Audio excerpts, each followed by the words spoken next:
Hello and welcome. This is episode 48 of the Going 19, a Stephen King podcast. Today we are reading chapters 5 and 6 of The Wastelands, which is the third book of the Dark Tower series. I'm Allie. With me are Ed and Amber, and let's start the show. Hello. Hello. Hello. Well, there is. So it's the second half of this book that is why it's one of my favorites. You can pretty much have the Jake coming through part, and maybe Summer River Crossing. But once you get the Luds, the shit starts to hit the fan really quick. So yes, these last two chapters definitely moved really quickly for me, and which kept me more involved.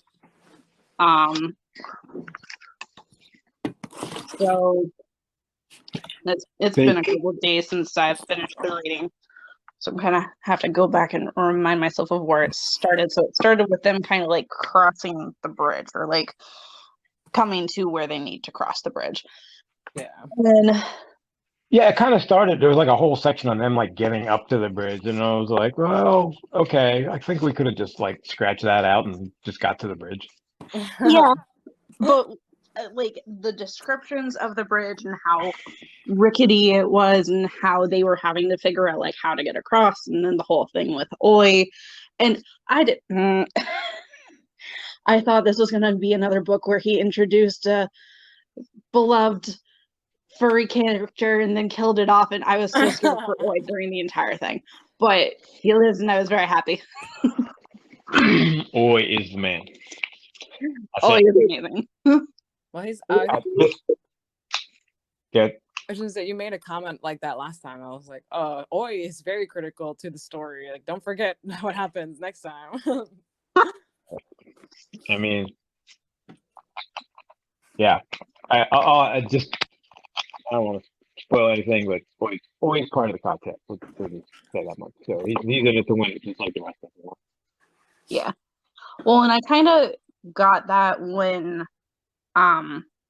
Jake was in the room with the TikTok man and Roland was trying to like communicate telepathically with him, and he was basically saying like, I'm not part of this content, but Oi is, so maybe Oi can get through to him. Yeah. And I was like, when he was like, that means he's there for the long haul. Yeah, we're good. I didn't say anything. Yeah, I'm getting like noise or something. I think when he was like, how many are in there? And then always like tapping his thing, and then he tapped it again and goes 8. There's like, so I was like, all right, so 6 in Jake. All right, got it. Like, what? Yeah. So he's, I didn't remember him being that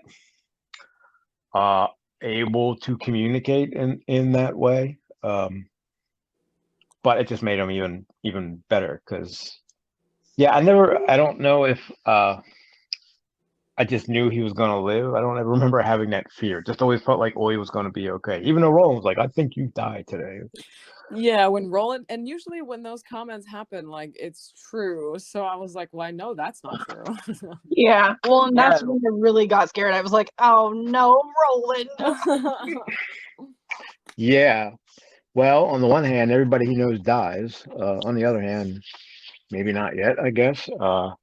Roland's not usually wrong about those things. That's odd that he even had that in there, right? Why? What was to scare the shit out of you? More than that, like, just in general of the things that we've read by Stephen King, like, he doesn't usually throw things in there by accident, like as a gotcha.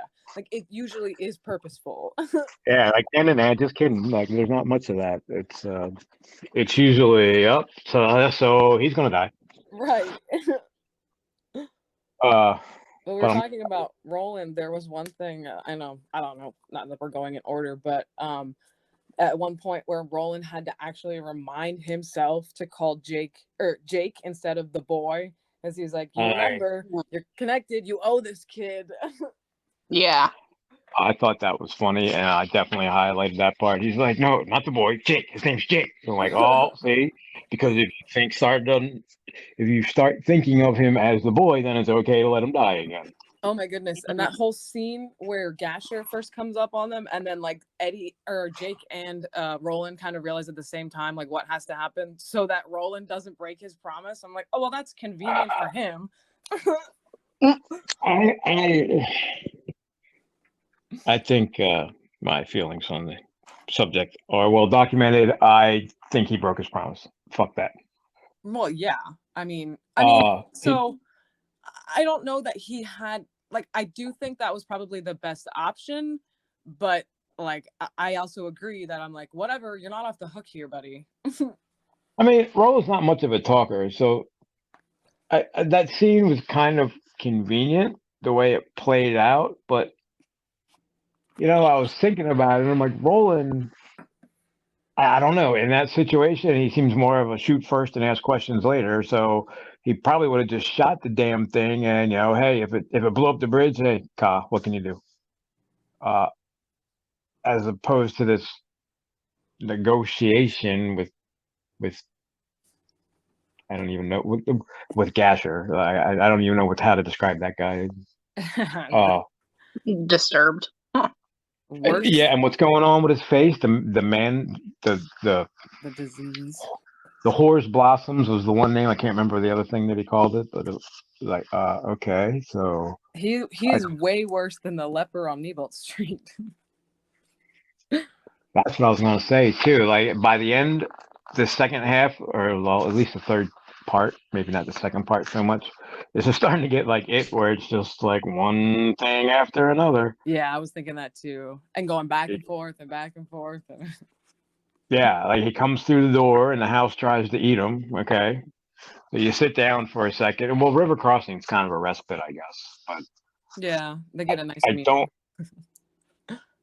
don't. Yeah, well, I guess that was just a, get you ready for Lud kind of thing. I'm not sure why we went to River Crossing. I mean, it does feel a little realistic if they didn't have any time to catch up and rest and relax after everything. Yeah. Well, and just to kind of get a little bit more of like the history of the land, and that's very kind true. of an idea of like maybe the purpose of the city, or backstory. And that's also how you learn a little bit of like how Roland is seen and respected. Like even once what is it, the pubes, I think, once they find out that they're gunslingers, they're like, oh crap, we made a mistake. The one guy's like, well, all we have is their word for it. Yeah. They're like, did you see the 8 people they shot in 4 seconds? I think we'll take their word for it. Yeah, right. They still don't like them though, like versus the town of River Crossing. They are basically falling at Roland's feet to serve him and be like, oh my god, a gunslinger.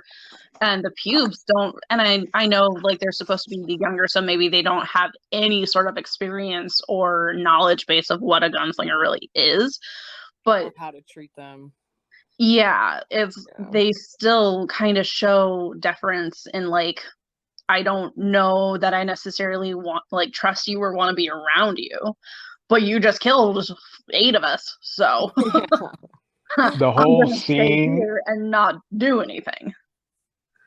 Say it again. That last part. No, just like, I'm just gonna stand here and not do anything, least you kill me. Yeah. The whole thing with Eddie and the woman's name, and I forget, she's like, you killed Winston. He didn't deserve that. Tilly, I think. Oh no, wait, no, never mind. That was Talitha was River Crossing. Bill and Till were Andy and Ollie. Tilly was TikTok man's the woman that was serving them. Oh, right. Oh, yeah, okay, yeah. But when she's actually mad at him for killing the guy that was, trying to rip his head off, he's like, he wasn't exactly trying to say hi to me, She's like, Tilly, you shouldn't have done that. Yeah, but wasn't it after that when they found out they were gunslingers, and he was like, oh well, all's well that ends well, I guess. Like Yeah, they hate him for what he did, but if they'd have just left him alone, they wouldn't have done any of that. So it's such a surreal. I'm with Eddie and going like, what the, like, you don't even know how to feel. Like, what in the fuck is going on right now? It's so, yeah. And then Susanna, who was like, I've never actually killed someone before. Yeah. Yeah, I guess she had the what does he call it? The fever, because she didn't even think about that till after she killed 4 or 5 people. Yeah. I didn't see that. Not just one person did she kill. She almost got a half a dozen up there at once. Guess it's not so hard to see how Roland went and accidentally killed. Well, not accidentally, but went and killed the whole town. Yeah. Oh, Toll? Yeah. Well, he didn't have much choice there either. That whole It dynamic. seems like he never has a choice. Which I don't know that I like. Well, it's funny that when is a door not a door? I can remember when I had my first car at like 16, and we used to get drunk and say, it's not a door anymore, it's a jar. I wouldn't have considered that as a riddle. I mean, it is, because it's like you're solving it. It's more of a joke or a But I guess pun. jokes are riddles. Okay, so the only reference I have to your door is ajar is being in a car. That's the only time. I don't even think they do it anymore. But they used, whenever the door was open, your door is ajar, the light would come on. How the hell would Roland even know what that means? I mean, Because I've never seen it outside a car, and they don't say that he saw it somewhere else. So he knows lots of words, though. Why wouldn't he know what a jar means? In reference to a door being ajar not in the noun sense of the word, in the, what is that, adjective? So I meant it. Wait, what is that? Is that an adjective? I guess, because it's a state of being, or it's describing the door, so I think it's an adjective, right? Well, an adjective or a noun, depending on how. I mean, well, not ajar versus jar, but right. But that's the whole play on words aspect of it. Well, yeah, that's what I'm saying. It's not a noun in this situation. I don't understand what you're saying. Why wouldn't he know what either of those words mean? You don't have to know. Because he's never seen a car in his life. Why do you need a car to have a door? Because when I started this, I said my only reference that I've ever seen that phrase is in a car. Well, what do you mean that phrase? Door, car, anywhere outside of a car. I've never seen it in a car. I don't know what you're talking about. Yeah, I could refer to any door. Any car. This is why Stephen King put it in there, because any car made before 1990, if you had your driver's door open, there was a light on your dashboard that would say your door is ajar. They had said those your door. It said those 4 words on the dashboard? Yes. A red light would come up and say your door is ajar. Oh, No, well, ajar is one word. AJAR. I know. Your door is ajar. Your door is ajar. That's 4 words. Semantics. Yes. Yeah, no, they don't. I've never seen that. I just know what a door being ajar means. Right. Okay, so anyway, that was my point. The only time I've ever seen it is in a car. So how the hell would Roland know what it is? Well, how do Allie and I know what it is then? Because of the context, because Grammy's car when you were 5 had that light on it, and you just don't remember it. Okay. I mean, a door could still be ajar even if it's not in a car, though. That's my point, is everybody knows what that means. It's not because of cars. That's your experience, but... Maybe. It doesn't make sense. Well, anyway, let's move on from the door and the jars. Point is I would... It's a joke is a riddle, so it makes sense. You cut out there for a second. Say that again. I said I just wouldn't have thought of it as a riddle, but if it's a riddle and it is a joke, then that makes sense. No. To be determined. I don't. I mean, as a riddle, as far as Roland and Blaine consider riddles, it's horrible. It's not very good at all. In fact, it's kind of stupid. Well, I'm not saying it's a good one, but it's just the fact that it is one. It's one of Eddie's, what does he say, nonsensical something? I think Roland's like mad at him. He's like, look, take this shit seriously, goddamn it. Well, that was the one that he did like.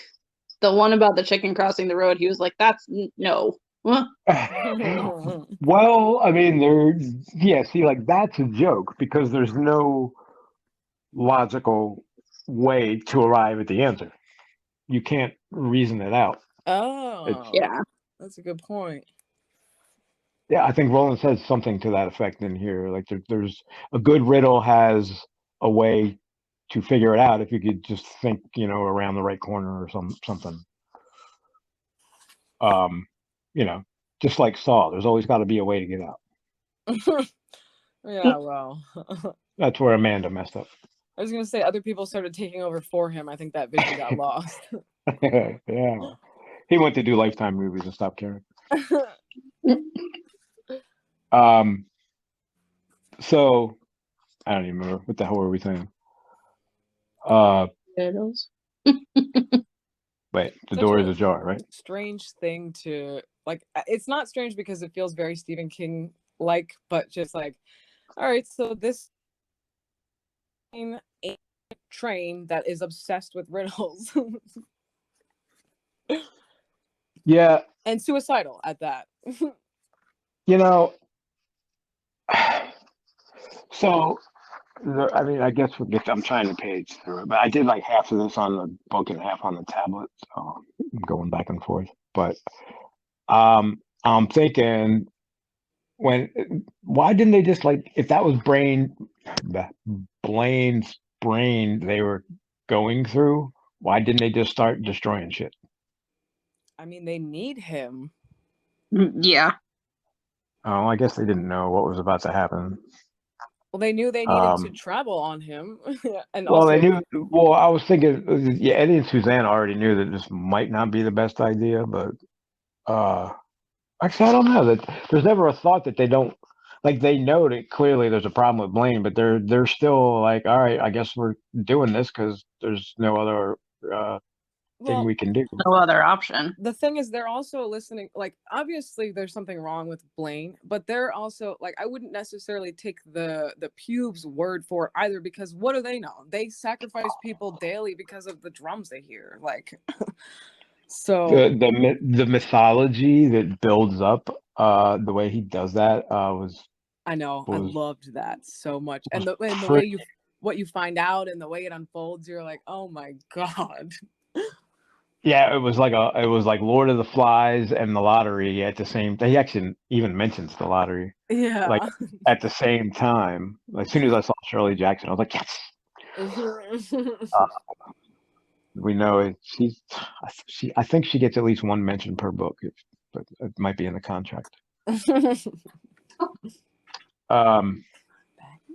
But yeah, the way it was just, what does Susanna say? Somebody like hit the balance, so all you could hear was the percussion part one day 1,000 years ago, and now people die every afternoon because of it. Yeah, the way the mechanical just became a complete folklore situation. I just love the way he did that, the way he turned them. Well, and they were saying that Blaine was the one that made them think that, or they just came up with that on their own because Blaine was turning the drums on. They, I think they didn't know that Blaine was the one playing the drums, did they? No, I don't think so. But that's what I'm saying, because they were insinuating that they being, I guess, Roland and them, that Blaine was the one that was making them do it. And I don't know if it was by just turning the drums on, or if he somehow like gave them the idea of what had. No, I think he did kind of say that they made him a god and he just went with it. He was made to serve them, and a god was what they needed him to be, so that's what he became. Yeah. So in his mind, I guess the word is, he was doing what they needed him to do. So yeah, the drums became part of it, and I guess because I don't know how circuits go insane, but because he did, his service to them became quite evil, I guess. And that's not the right word, but twisted. Virus infected. Like horrific, I guess, is the word. There was also something, I think Susanna noted that She says the ghosts. Hold on, sorry, I wrote it down. Basically, that these people had been looking for a reason to slaughter each other. Then that that was all, and the drums had been as good a reason as any. Yeah. So it's almost like it brought out that. I mean, I can imagine living in a post-apocalyptic world where everything is diseased and mutated and dying. Like there's a lot of anger and hostility and resentment. Yeah. Confusion. Well, and just not knowing, you know, if anything is going to be okay anymore, and just clinging to the one thing that makes sense to you and gives you hope. Like, yep. It's sad. As soon as he had all the people up on the poles that were dead, I was like, oh, I think there's a lottery coming. Well, I guess I knew that, but it's been a while since I read this, so I couldn't remember. How can there even be people left? Like there's just like thousands and thousands. Like, well, I had that thought. So I don't know the age ranges here, but if this is like, you know, Village of the Damned, so where are they getting new pubes from if they're killing everyone that's over 13 or so? Because they're what was it, like twice a day they kill somebody? I thought that's what they were saying. Yeah. That's a pretty high clip. I mean, geez. Well, maybe it is like there's a minimum age limit, like 18 or something, which, granted, in order to survive at that point, you would have to have kids pretty young.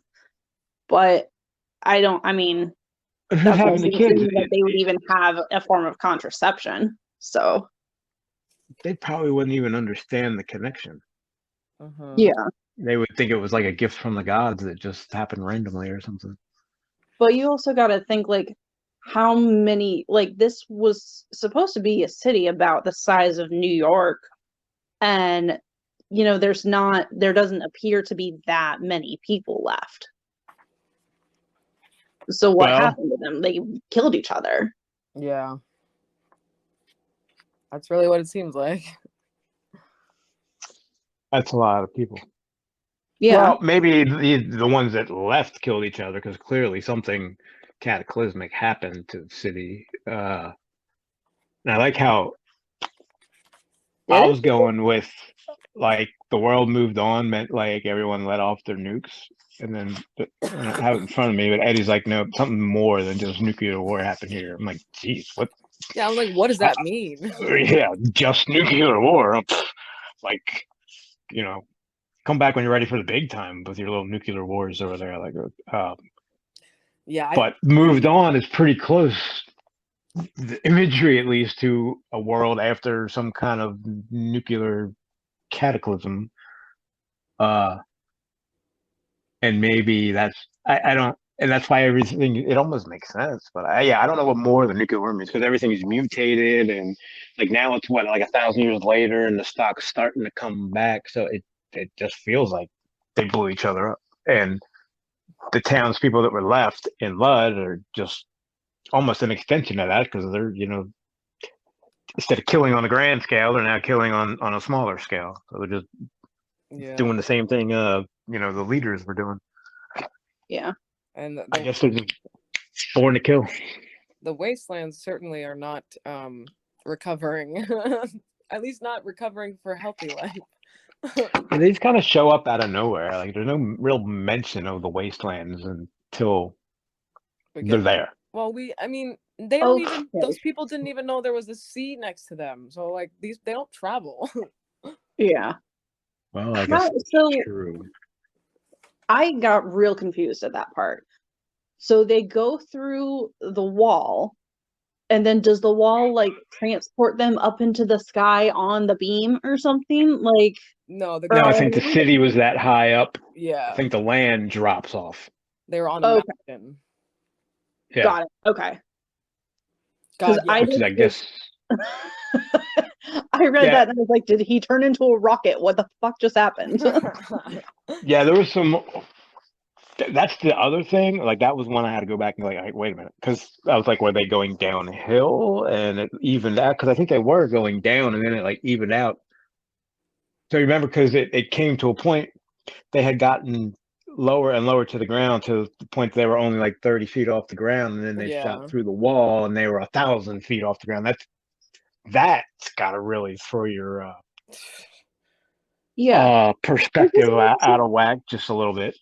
Like, how did they not see any sort of aspect of that when they were walking up, like around and up to the city?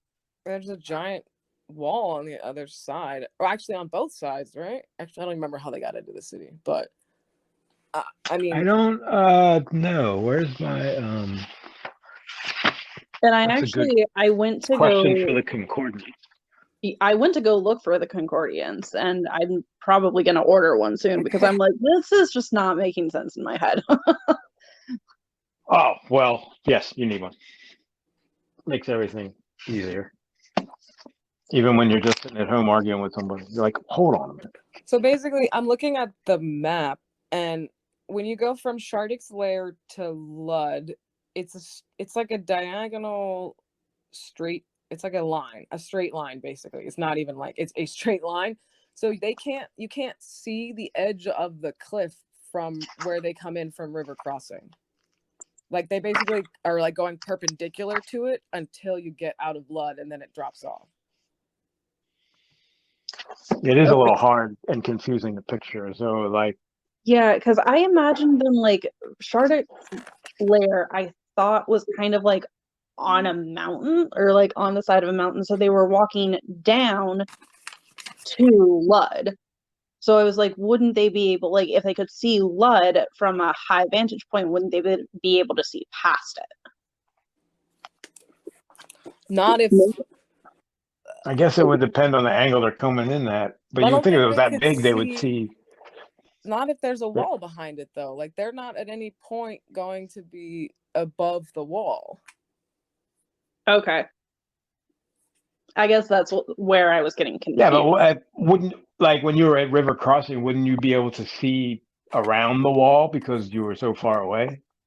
No, because it's deep. That's what I'm saying. Like, their travel if River Crossing is flat, then I would see how you maybe, like, if there was just a sharp drop off, I could see how maybe you wouldn't see that. But if you're looking down from something, you would see an edge at least.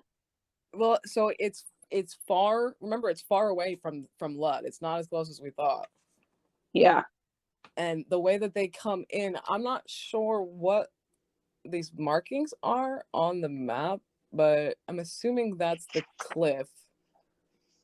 I'll have to just send you guys a picture of it.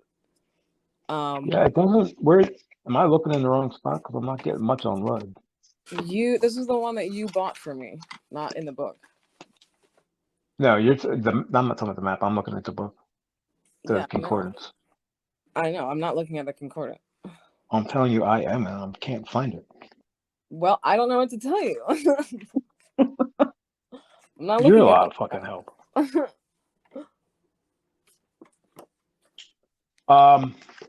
Where's the glossary? Anyway, how about we just stop overthinking that? Stephen King doesn't tend to let the truth get in the way, so. Screw geography. Meh. Right, he was going north to go east or some shit when they were on the beach, so haven't figured that out. So, yeah. I guess it's. Yeah, I get maybe there's mountains around it. Yeah, I don't think it really. It did feel like all of a sudden there was Wastelands. It's like, well, wait a minute. Maybe that's why they built the wall, because whatever was wasting the land, because why isn't Lud wasted? Are you still have the concordance? Yeah. Are you looking at DT, the Wastelands? The map? No, I was looking for Lud. Is there a map in here? Yeah, all the way at the back. I thought that's what you were looking at. No, I was looking for Lud. There's no. I was looking to see what it said about but there's a map that says DT3, the Wastelands. What page is that on? It doesn't have page numbers. It's at the very end, like the 5th page from the back. Okay. My last page is all the way to the end. Susanna's dream version. All right. So long story short. Well, basically, I was gonna say, if you look at this map, it makes sense. So Patricia's tracks go out the other way, so I'm sure there's a giant wall up that way, so you can't see past it. And then there's a river right by it as well. So like the river kind of cuts off everything as well as the wall and stuff. So there's a river that goes like in front of it, and there's an ocean behind it. Yes. Well, I don't know about an ocean. The drawers. I don't think it's water, but wasn't there a sea? Wasn't there a sea behind it or something? Isn't that? I don't know. I don't think so. Oh, all right. Never mind. I thought. Okay, so there's a river in front of it. Well, maybe that makes more sense. Either way, that scene, those scenes, them riding, even thinking about riding over that with nothing underneath me, it was making my heart beat faster. I'm like, I know. Yeah. When we were in St. Croix, there's like I'm pretty sure I've told you this story. There's like a shelf around the Virgin Islands of shallow water, and then there's no gradual. It just there's a shelf, and then 1,000 feet down. I hate that. So when you're out there, we were out there on a jet ski. You can see the change in the color of the water, like based on how deep it is. So I'm out there on a jet ski, and I don't know. I think I did something and I fell off it. So I'm out there and I'm looking. I'm just kind of swimming, waiting for the jet ski because I loop back around to come back. All I can think is what is coming up at me from the depths of the ocean down there. My God. It was so like unnerving, just knowing like 1,000 feet, pretty much anything could be down there. Right. And who knows what wasn't, if there even was anything, but man, my mind was going. I was like, I just needed to swim back to the lighter colored water where it was only like 30 feet down, and I was okay. Well, the unknown is always what makes things the scariest. Like you said, there's probably absolutely nothing, but there could be absolutely anything, and it's terrifying. Right. I mean, goldfish get as big as their environment, right? We went to the Bronx Zoo. They had some really big monster-looking goldfish. Pretty crazy. They have goldfish at the zoo? Well, they were in the butterfly garden. It wasn't like a goldfish exhibit. They were just swimming around in the pond. The butterfly garden was really cool.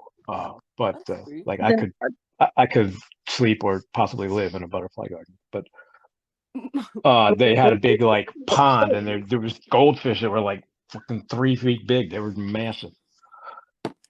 Sure, those weren't koi fish. I don't know. Well, they were gold, so I don't know. Maybe they're goldfish. I think I asked somebody, and he was telling me, and I've heard that before, how they get like as big as their surroundings. So whatever you put them in is how big they'll get. Wow. Huh. Yeah. So I'm like, well, if you put them in the ocean, how fucking big are they going to get? So that's all I could think about. Some mutated monster swimming up to get me.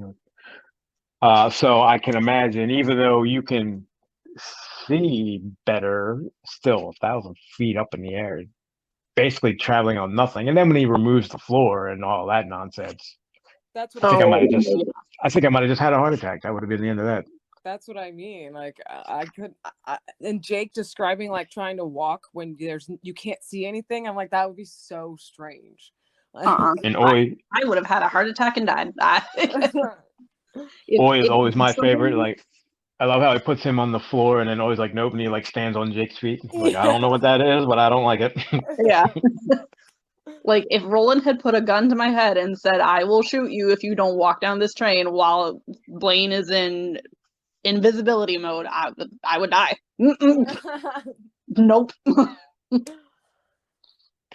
The other thing is like this whole time Blaine is not, he's like a joker, so you never know what he's gonna do, and he's not on your side, that's for sure. So like at any moment I just think he's gonna be like, haha, just kidding, and like open the door.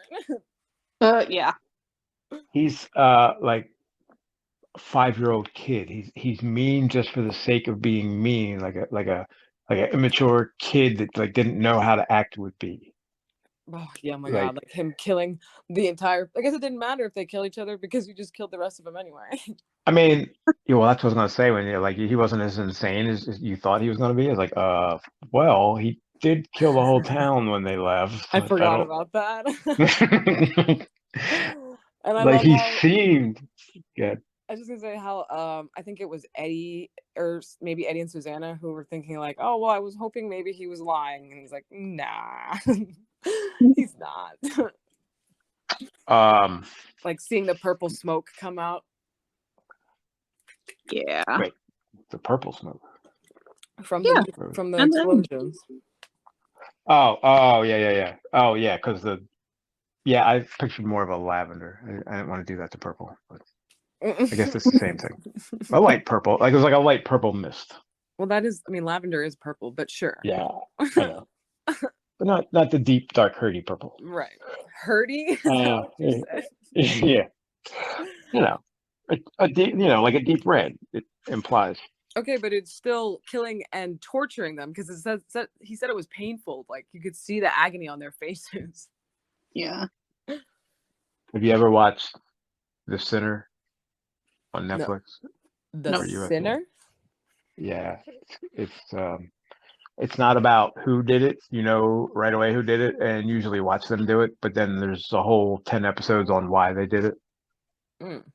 Interesting. And there's a kid that poisons the people he's with, and he thought it was going to be painless, and it was far from it. Oh, So he God. sits there freaking out while they're all like writhing around on the floor and foaming at the mouth. And, That is I imagine it was dynamic. much. Yeah, it's actually a pretty good show. I just finished season 4 came out, so I have to. So I'm like, all right, wait a minute, I have to remember what this was about. So I just finished season 2. I tried that with Stranger Things, and again, I didn't make it through season 3. Something happens in season 3. Season 4, I try to just skip to it, but I don't know. They're so old now. Like Finn's like 8 feet tall. What the hell's going on? Anyway, back to I like how we just kind of skipped over Gasser and TikTok and went straight to how crazy Blaine was.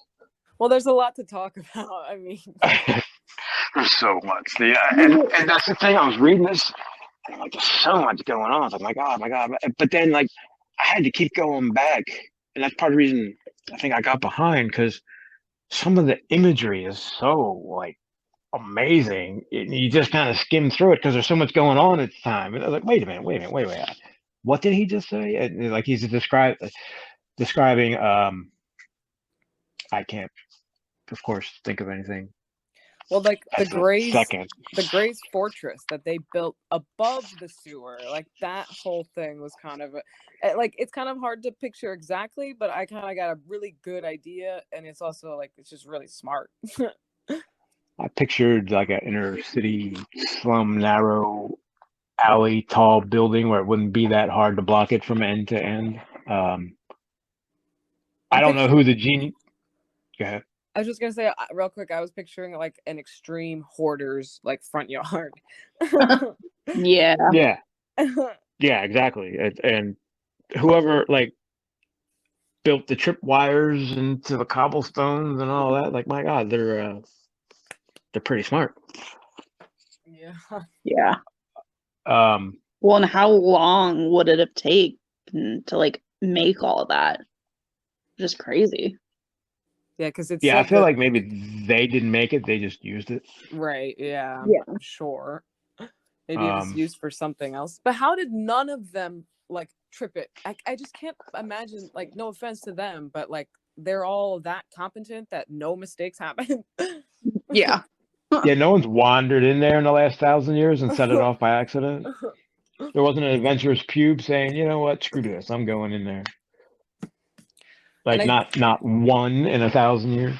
I'm definitely happy at the way things happened, but I couldn't help but get a sense of like Deus Ex Machina with the whole situation. And it's like we're going into this impossible, like Jake and Gasher are going further and further into a place where they will never be able to be found without Oi, and then they're able to use Oi to distract them, although actually he didn't even end up opening the button. They said that was Blaine anyway, so it's like But then I was thinking, how the hell are they going to get out of there once they get in there? Because Roland destroyed the way out. So it's like, I don't know. A lot of it came together very nicely.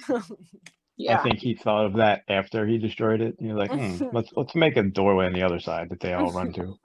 I mean, that's pretty easy fix. I get that they would have to have a second door. Like, obviously, it's not going to be the only way in and out.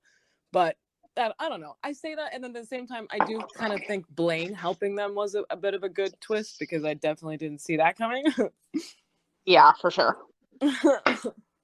Well, yes, Blaine keeps calling them his interesting new friends. So I think as long, and notice like the first thing he says is, "Do you have the book I heard you have?" He's like, "Oh yeah, we got that." He's like, "Okay, well then follow the sneakers." He's like, "You're Roland and Jake," and they're just like, yeah, we are. Who are you?" Right. I was surprised Roland said who he was right away, because I would have been like, who's asking?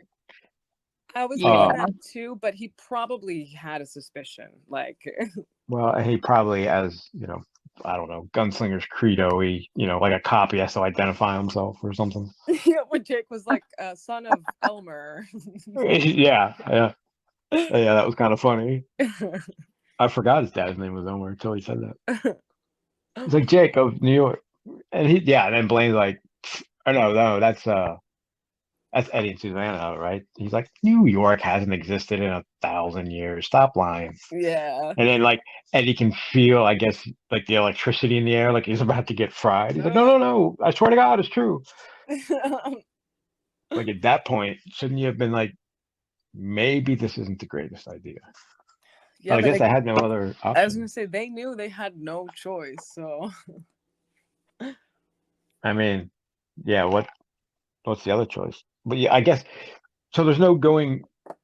I know Jake said they had to go through. They couldn't go around Lud because they had to take Blaine. But is it even possible to go around Lud? I don't think I think it was. Just the landscape wasn't. I don't know. Just picture blasted, arid, mutated, monster-ridden landscape, and I don't think I'm too far off of that. So I think I feel like they would not have survived having to go through. Actually, like even if I don't even know that they could have gone around Lud, and Well, that's probably why they all knew they had to take Blaine. Blaine is a pain. And also the fact that Jake already knew so much about him before he ever saw him. It's just like kind of interesting. I like that build up. Yeah. Well, and I like how Blaine doesn't know about like the Choo Choo book and all that. Like, yeah. We haven't even gotten. Yeah, well, the fact that he doesn't know about Little Blaine makes me very suspicious. I don't know if I don't think I trust that guy. I definitely don't, because he's not helpful anyway. Who, Little Blaine? Yeah. Yeah, all he does is complain. You're like, no, you shouldn't have done that. Like, well, what should we have done, fucker? Right. They're like, you're gonna wake him up. Oh no, it's too late. He's awake. Oh well. Yeah. Good luck. See you later. I don't know. I mean, like, I think of it as a kid with an abusive parent. Like, what are you gonna do to help yourself? You just try to stay out of the way. Well, but these two entities exist independent of each other, at least the one in the same, I don't know, circuit board. I mean, yes, it seems improbable, and should I trust it? Probably not. But I don't know. It didn't give me something's wrong, something's not right vibes. I feel like they're just kind of rolling with it. It's like fuck it. We don't have a choice, so I don't think Little Blaine is dangerous. I just don't think that he, like, to be honest, it doesn't really matter because he's not really important to the story at all so far. Like, well, I don't trust his motivations, I guess is my point. Like I feel like he might be up to something there. Yeah. And then when Blank like what was that? Did somebody say something? Like I'm not like, where exactly were you that you couldn't hear any of that? Because I don't know that I believe that. Yeah, if he's looking at like one part of the city, is he aware of everything at once, or is he like a person where he has to focus? I mean, it's a fucking computer, right? Why wouldn't he be? Yeah, that's a good point. Didn't they say that the voice of Little Blaine was the same as the voice of like the automatic speaker, right? Something like that, yeah. Just a little bit more like structured or something, or confident. Yeah. We keep ending up at Blaine. I know. I was thinking that too. Real quick before we go back, I didn't quite understand what they were saying happened with Patricia. Like that the other train, that she was like lonely, and that Blaine got annoyed by her crying, and then he did what? He programmed her to go take a dive in the ocean. Okay, so he programmed her to kill herself. I wasn't sure if that's what he was saying. That's the way I took it. Not at first. It seemed like she was like, I can't take it anymore. Ah. Yeah. It was like a Romeo and Juliet where they'd kill each other at the end, but then he kept talking, and it was like, well, she wouldn't shut up about it, and I couldn't fucking take it anymore. So I Yeah. Geez. Yeah. So, once you think about all the little shit that he says, like, whoa, this thing is really I take it back. He's really insane. Well, that's what he said. He reminds me of like the Joker. Like you can't question. There's no motives. There's no decision making. It's just impulse and emotion and whatever. Yeah, it's just doing it for the sake of doing it. There's no reason. All right. Anyway, we can go back to the TikTok man. Yeah, the TikTok man was a little unnerving. And even more unnerving that he is not dead. I wrote down, always do the double shot. Double tap. That was not right. Where's Jesse Eisenberg? I wasn't, how many times I read this, I forgot about that. And I'm reading that going, okay, so he's alive. Why? You forgot? I can't remember. Are you being serious right now? Yes. I don't remember his point. So, and I'm just going to leave it. I'm not going to figure it out. So. Okay. Obviously you remember. So like you're about to yell at me because I don't remember. But whatever. It'll be a surprise for you. That's for sure. No, good. And that's what I'm saying. I was reading it going, why don't I fucking remember him coming back to life? So good. That's what I was thinking when Jake said something about him. He also said something, I've never killed anyone or something, never shot anyone. And I remember thinking, oh, he's not dead. Don't worry. Oh, yeah. No, I just took it at face value, which I should. I don't know. I'd say, what can I say? It's been a while. The other thing that confused me about that scene is like, was that, so that person said that he was the guy that helped TikTok man get up or whatever, said that he was Merlin, the ageless stranger. But Merlin. But I'm like, so is that the same as Walter or now or not? That's a different person? Reading that scene, I was like, we should have read The Stand first. I had the same, not that thought, but I was like, holy crap, this is Randall Flagg. And that's who it is. Richard Fannin is Randall Flagg. But that's so okay. How that fits in, I don't know that I'm prepared to answer that.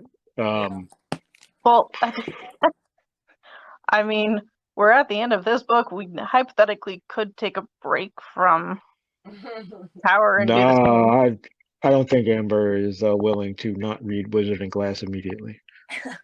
Well, the other thing is I honestly think it might be because this is the order that I read it in. I read The Stand afterward, and I loved him even more reading it in that order. And I think we can wait till after. I don't want to interrupt the flow like that because that's a big book, man. Yeah, it is.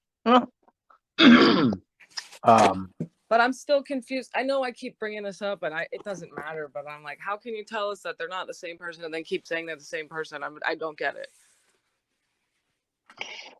Well, let me go back to the concordance. Let's see what Richard Fannin says. Look, I just opened to the page. It says characters. King Stephen. Like he's not a character. He's an author. What the hell?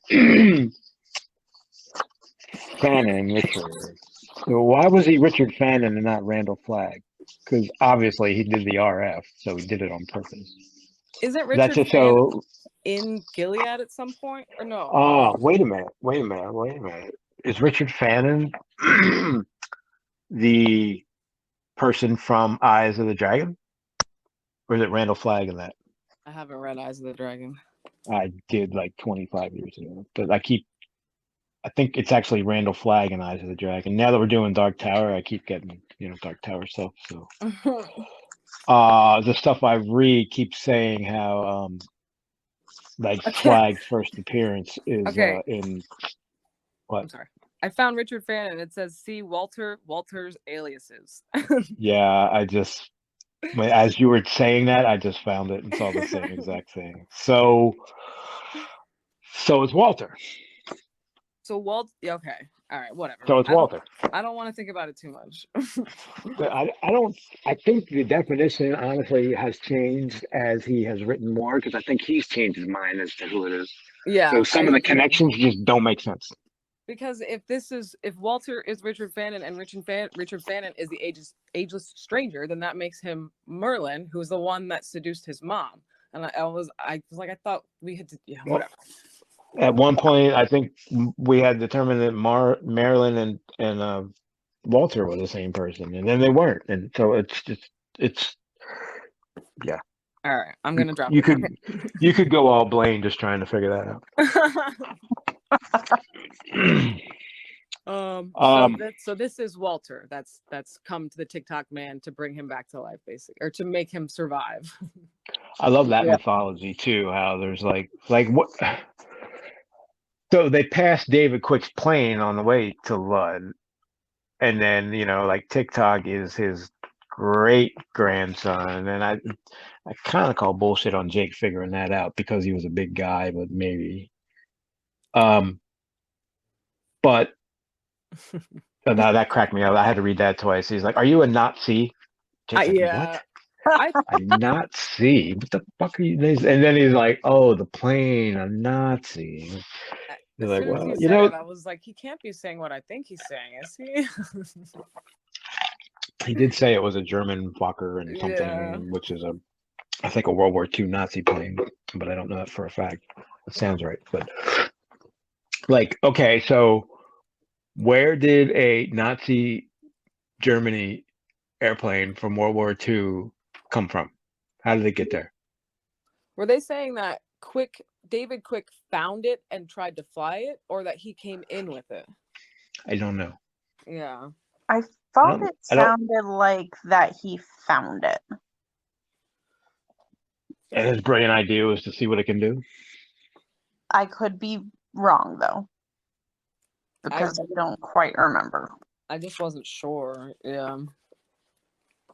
Yeah, and TikTok, so that became kind of a mythology folklore thing too, with him in the plane, because everybody's, he almost has legendary status just because he got the plane off the ground and killed himself. Yeah.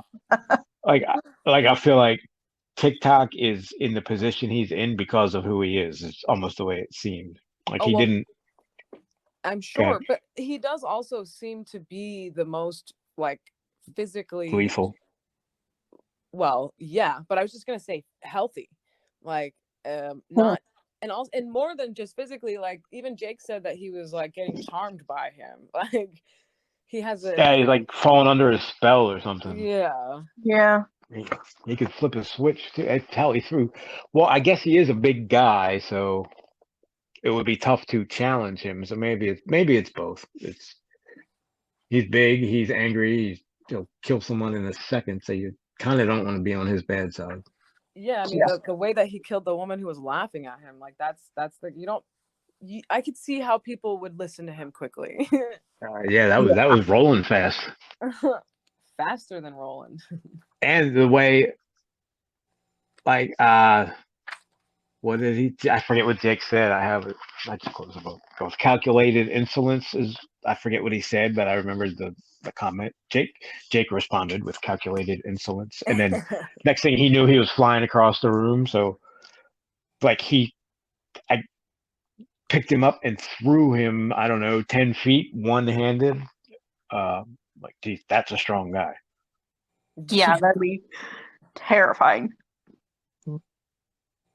And And I don't. Yes. So going back to like TikTok Blame. still being alive and Andrew, or not Andrew, he is Andrew. Walter kind of like gearing him up for something. That gave me desperation vibes. From Desperate. oh, you mean the book? Yeah. Oh, I thought you meant somebody was like getting desperate and they did that to, No. do sex machina or something. Yeah, okay. With talk and like him invading bodies and stuff. Like I was just like, this is, TikTok is this big, strong guy. And I just imagine like Walter basically invading his body and using it and injecting his own consciousness and his own agenda. Well, I guess I would say the problem, or maybe the difference, and I don't know this, but when Tech, what's that thing's name? Is it Tech? When that thing invades people, but yeah, like they're pretty much used up when it moves on. There's nothing left. Yeah. Well, I'd say it's a little different that way because Walter. Wait, Walter. Well, did he invade him, or was he just like talking to him telepathically? That's something I wanted to say to that is, he's not. So he's definitely influencing them because like quick TikTok man was ready to just die, but he's like, it's more of like a persuasion, like I don't know. He's not changing their thoughts. He's just kind of enabling them and being like, remember how you feel about this. Remember that you got to do this. Like, come on. And he is. Go ahead. Physically, wait, is he physical? Didn't he rip the damn piece of skin off? Ouch, by the way. Yeah. Yeah. So he's physically there. Well, as much as he physically is anywhere. Well, I mean, it wasn't TikTok ripping his own skin, though, right? No. I mean, I guess it could have been, but I don't think so. He's like, get up, pussy. It's just grazed your head. Here. Now you're all good, right? He's like, yeah, it hurt for a second, but and he's like, and it was already getting better. I was like, oh, I think they call that throbbing. I don't know if that's getting better. Ow. This scene reminded me so much of things from The Stand because Flag does that a lot where he's like finds these people who are basically about to die and then, helps them, convinces them to get on his side. It was almost like a short journey back to The Stand real quick. Yeah, that's what it felt like. It was very standy, and I don't know. Like as soon as I saw, I think you first realize who it is. I think he says Richard Fannin. I think it's the first, and I was like, oh. And then I kind of read the whole scene like from the Stand perspective at that point. So I agree.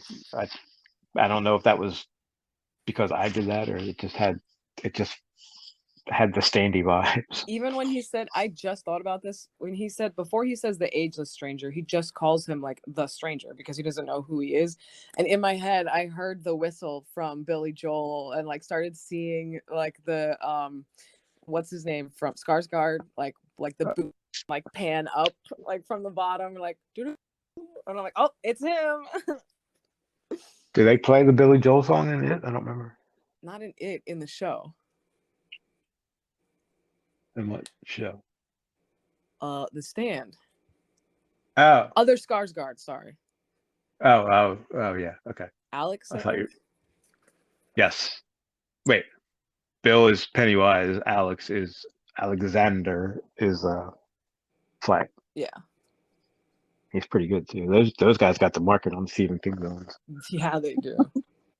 I mean, if you're going to make a movie, you're going to Skarsgård first. I mean, that's pretty good niche to have, I guess, right? It's not like there's a shortage of material. They both do such a good job. Like I really love the way he does Richard Flag. Like that's what I was picturing when I was reading the scene. Honestly. Randall Flag, just saying. What did I say? Called him Richard Flag. I'm getting them all mixed up. Yeah, they both do it good and they're very different characters. Yeah. Anyway, I forgot what So, we were real saying. quick, I'm sorry not to interrupt, but I looked up David Quick. So I believe what we were saying, he found the plane. So he was the original leader of the Greys, and he says he organized the sundry outlaw bands besieging the city of Lud. How did we end up in the pubes and the grays? What do you mean? Like, why the are names? they? I don't know. Am I taking the names too literally? Why are they fighting each other? Like, why do they even know? I don't know. I think Probably not. Because this fight has gone on for hundreds of years, so they probably don't even remember why they're fighting. Yeah, they're just born into it at this point. Yeah. I guess. And plus, at the end, Eddie notices, like, when they're all being gassed to death, that there are pubes and grays alike, and it says something like forgetting their fight in this time of dying. Oh yeah, go figure. Right. Nothing. Whatever you were fighting about is no longer important when you're about to die. Kind of doesn't matter. But yeah. So I don't know. Where are we? I guess I wasn't a fan of them splitting up. You got to say that much. I thought that. Okay, so why couldn't they just go get Gasher? How could Like all?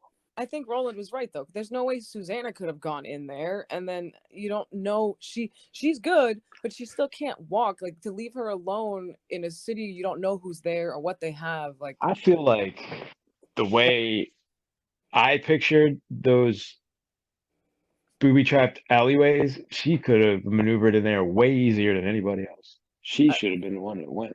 That's not what I was picturing at all. I'm picturing like not alleyways, like maybe little sections of like wall you can walk through. Like, I was picturing like a hoarder's attic, like rows of boxes just go up to the sky, maneuvering around them, and. But what wheelchair could fit through that? Well, not in her wheelchair. She just have to scuttle around like you know. I don't know. I think I don't know if splitting up was the best idea, but I mean, maybe it was, because I think there's no way they could have all gone in. It just wouldn't have made sense. I agree. I understand. We got the initial conversation with Blaine going, which led to Blaine helping Randall. It does mention at some point they thought that maybe they were going to be coming on a run, so they better have Blaine ready to go. But then again, Blaine made sure everything was good to go before they got there. So right. I was also thinking, don't start too early, because if you have something you can't solve or he doesn't like, then it's over. Yeah. Right. Yeah. That. What was the riddle before Roland got there? He let that one go for a long time without them having to answer it. Or just a lot happened in a really short period, maybe is anyway. Maybe he was watching what was happening with Jake and Roland, and like, because he wanted to see what they were gonna say, he was sparing them or something. Well, he definitely, I went back because when he talks about the door opening, I'm like, wait, I went back and read that like 3 times. I'm like, no, nobody opened the goddamn door. Yeah, and I didn't even think about it, and I was just like, okay, cool, save Jake. Jake, well, no, I guess he did need Roland in the end, but I like how, I like how he almost took out TikTok on his own. Not on his own. Don't forget about Oi. Well, without Roland, I mean, definitely not without. Neither one of them could have done anything without Oi. Well, I guess Roland could have, but no, Roland wouldn't have been able to really. Well, he said he could see signs, but even then, he wouldn't have been sure. Like, not as sure as Oi was. I mean, what did he need? The distraction was a pretty good one. I was like, ooh, yeah, because he was like, hey, distract them. And he was like, oh, hey, he wrote down your password, so you might want to deal with that. I didn't even think that was a problem, and also I forgot that they can't see, so I assumed that he saw him read the thing off the paper already, and I was like, oh no, the cameras don't work. He said that. That's right. Oh, he did say that. Yeah, I don't know. In my head, I was just it could have went either way. I'm pretty sure he shouldn't be. TikTok seems insane enough that would not be a good thing. I remember thinking that when it happened, but it didn't. Like I I didn't mean, necessarily remember all of the end of this book, so it was kind of a surprise that it was most of it was happening. I'm not surprised that it caused a distraction, but it just seems a little like it's so strange because I'm like, wait, this guy can't read, so he had his friend write it down so he wouldn't forget it in the first place. But it doesn't matter because he can't read it, and they always change the password. Like it's such a weird thing. Well, there was definitely some back deal where this was like Gasser's chance to prove himself. Yeah, that's Yeah. So shocking. Well, and they had a conversation. I didn't take it that Gasher asked him to do that. I thought he did that of his own volition, not realizing that Gasher couldn't read. Well, I think he kept well, maybe, probably not, but Gasser kept saying, "See, I told you I could do it, and I told you this would work, and I told you I could do this." So I think he talked him into letting him go get that kid from them. And part of the deal was, he even said that, like I thought you were going to get hokey with the password at the end, but you did it. So yeah, but he would. Yeah, I don't know. I feel like he would It have is. known It that is Gasser would not have been able to remember that password. right. But Okay. whatever, it worked. Yeah, yeah, he kind of set him up. But anyway, so then Roland comes up. Yeah, I didn't. Gasser almost died too easy. That guy was like, every time he fucking hit Jake, I wanted to punch him in the face. I was like, you motherfucker. I know. And like, think about, I don't know, the last week that Jake's had. Jesus. I know. Well, that and like him Not dealing with. even a week. Yeah. Oh my God, that's true. Actually, Or Stephen King loves to like have his characters in like the most intense pain possible, like all at once. Like just thinking about this kid who is already dealing with his hand being almost bitten off by Oi and then dragged down and beaten repeatedly into this like sewer thing, and then like, you know, not having anything to eat or drink, and like, you know, it's just being 11 years old. It's insane. Yeah. his parents are ignoring him. He wandered into a parking lot with a rose. He got bullied at school, didn't he? Something happened at school. Well, I was just talking about from being like the physical pain that he went through, because that happens a lot. Like there's a lot of those descriptions in The Stand too, like the trash can man. Did you catch that? What? My Life for You? Oh, I did not. Oh, yeah. love the trash can man. That's a good point.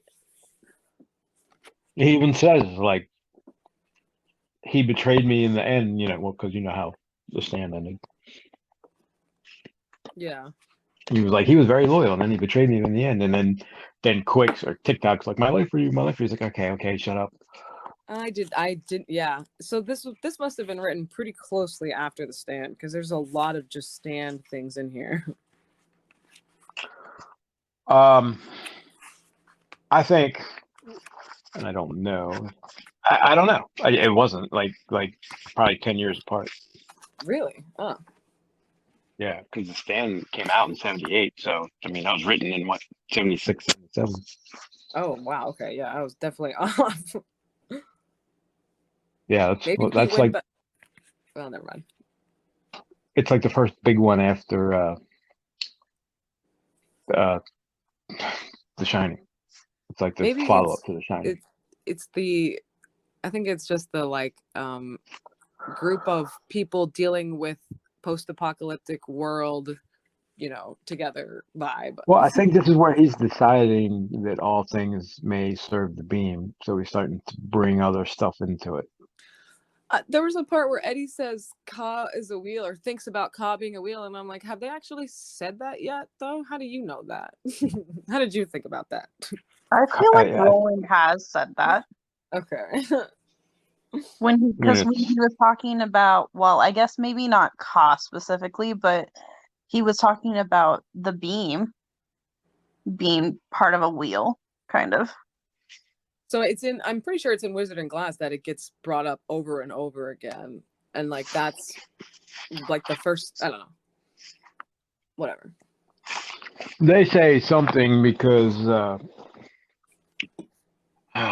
think I highlighted it. It's like it's a car is a wheel and it always comes back around to like fuck you over or something. I can't remember how it went, but somebody was definitely thinking that in this part. I like how wait, where am I? When Eddie all right, so like I said, we didn't even talk about the fucking terrifying crossing of the bridge. I mean, that part is kind of minimal after everything that happens after that. Yeah. That's what I mean. It's one thing. It's starting to be that one thing after another. Although Oi I have to say, my eyes teared up after they rescued Oi, because it was like a first moment of just like, oh, they're all like, they all love each other and they're all together, and it's like, they're safe. Yeah. Yeah. This is where it's like, okay. What? I thought Oi was gonna die then, and I thought Oi was gonna die in the sewers or wherever, and just Nope. I just never trusted that he would be safe. Oi's a trooper. Oi is awesome. I didn't I wish believe that Jake completely forgot about him, though. Like, I feel like I was he just gonna say that. Like, would have been more aware of, like, okay, I now have this beloved creature attached to me. yeah. And like Like I need to make sure that he gets over safely with me. Like, how would he not have thought about that? especially considering everything that Jake's been through. Well, I mean, Oi is maybe unnaturally stronger than it should be yet. Like he's all in on Oi, so there's no way he just forgot about it. Yeah. I don't even really see it as that. Because like, you know, like Oi passed by Eddie at one point. Like he was going with them. It just, then he got scared, and Jake was like an excited 11-year-old. So he's just like going ahead, assuming that Oi is following right behind him. Like obviously that was a mistake, but I don't see why. Like it makes sense to me. Yeah, I like how the on a steel trestle like 300 feet up in the air with like shit falling in the hole under him, and Jake's like, "Oh, this is fun." Yeah, I was like, "Oh, Jake's a psychopath."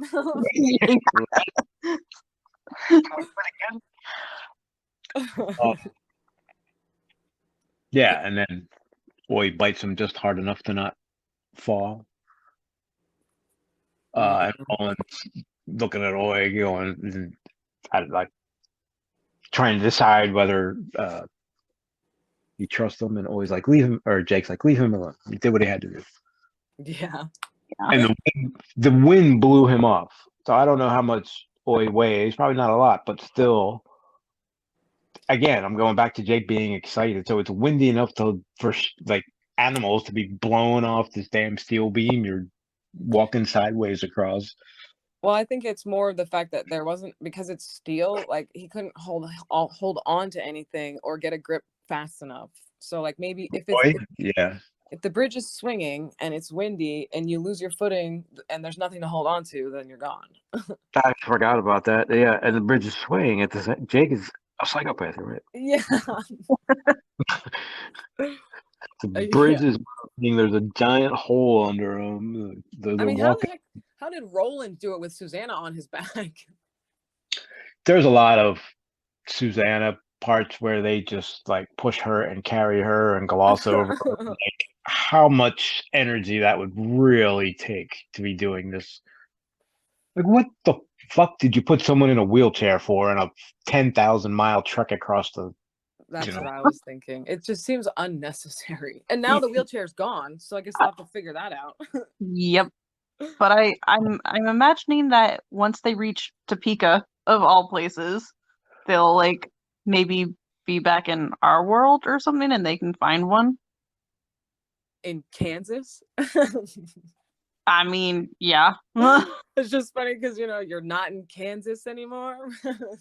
Yeah, you're back in Kansas. Kansas is the center of all problems.